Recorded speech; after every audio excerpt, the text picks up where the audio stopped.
We always say he never sinned because of his deity. He laid down his reputation. He laid down his glory. He was anointed by God. He was anointed with the Holy Spirit. Nobody ever thinks about selflessness. Why does Jesus say, deny yourself? Because that's how he lives, because that's the Father. It's love. There's no self in love, and there's no love in self.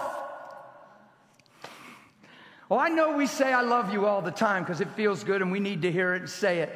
But man, when you really love, it's amazing. You don't even need to say it when you really love, and when you do say it, it's good and healthy.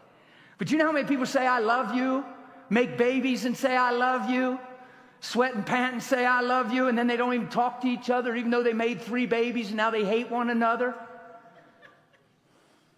No, I'm not being mean.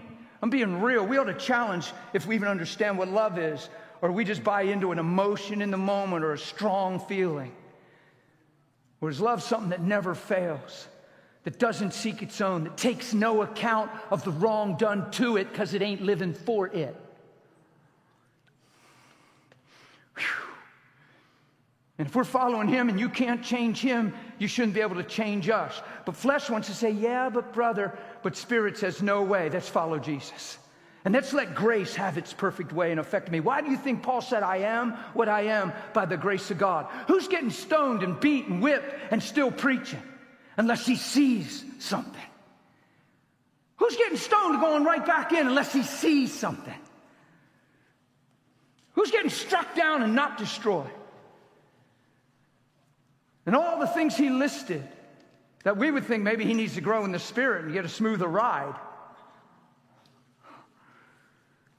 No, we ought to follow Paul. He is what he is by the grace of God. He's saying, I'm living the way I am because his power's working in me, making me what I could never be on my own. But I'm willing. And I'm following him.